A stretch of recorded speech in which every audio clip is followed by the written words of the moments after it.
एक जंगल में एक बहुत पुराना बरगद का पेड़ था।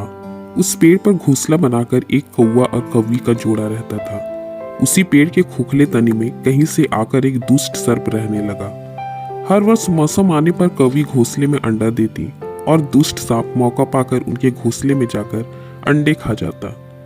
एक बार एक कौवा और कौवी जल्दी भोजन पाकर शीघ्र ही लौट आए तो उन्होंने उस दुष्ट सांप को अपने घोंसले में रखे अंडों पर झपटते देखा। अंडे खाकर सांप चला गया।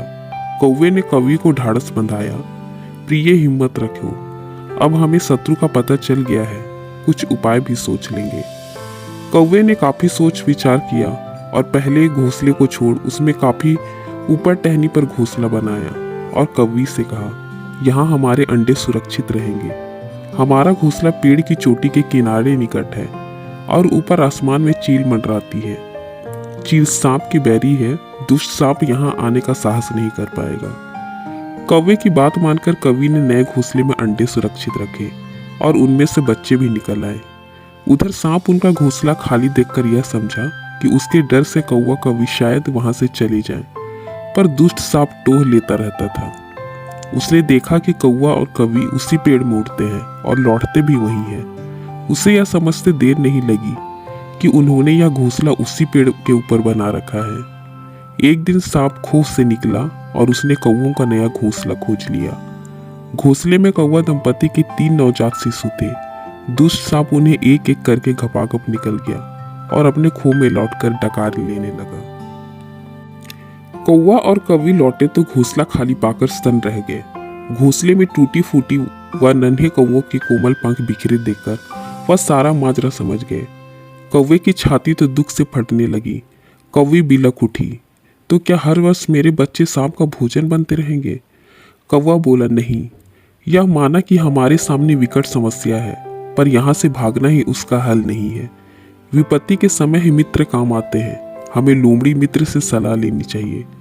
दोनों तुरंत ही लोमड़ी के पास गए। लोमड़ी ने अपने मित्र की दुख भरी कहानी सुनी। उसने कौवा और कौवी के आंसू पोंछे। लोमड़ी ने काफी सोचने के बाद कहा, मित्रों, तुम्हें वह पेड़ छोड़कर जाने की जरूरत नहीं है।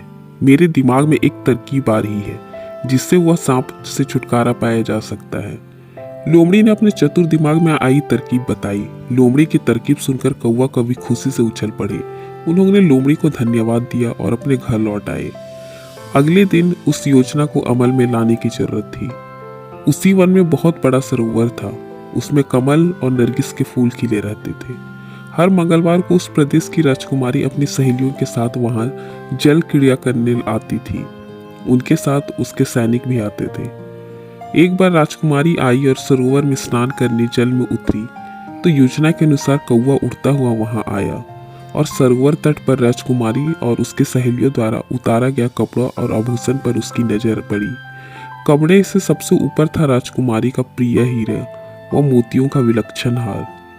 कौवे ने राजकुमारी तथा सहेलियों का ध्यान अपनी ओर आकर्षित करने के लिए कांव कांव का शोर मचाया। सबकी नजर घूमी तो कौवा राजकुमारी का हार चोंच में दबाकर ऊपर उड़ गया। सभी सहेलियां चीखी। सैनिकों ने ऊपर देखा तो सचमुच एक कौवा हार लेकर धीरे धीरे उड़ता जा रहा था। सैनिक भी उसी दिशा में दौड़ने लगे। कौवा सैनिकों को अपने पीछे पे लगाकर धीरे धीरे उड़ता हुआ उसी पेड़ की ओर ले गया। सैनिक दौड़कर खोह के पास पहुंचे। उनके सरदार ने खोह के भीतर झांका।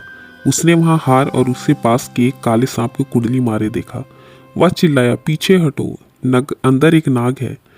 सरदार ने खोह के भीतर भाला मारा। सर्प घायल हुआ और फुफकारता हुआ बाहर निकला। जैसे ही वह बाहर आया, सैनिकों ने उसके टुकड़े टुकड़े कर डाले और वह सांप मर गया। इस तरह हमें इस कहानी से यह सीख मिलती है कि बुद्धि का प्रयोग करके हर संकट का हल निकाला जा सकता है।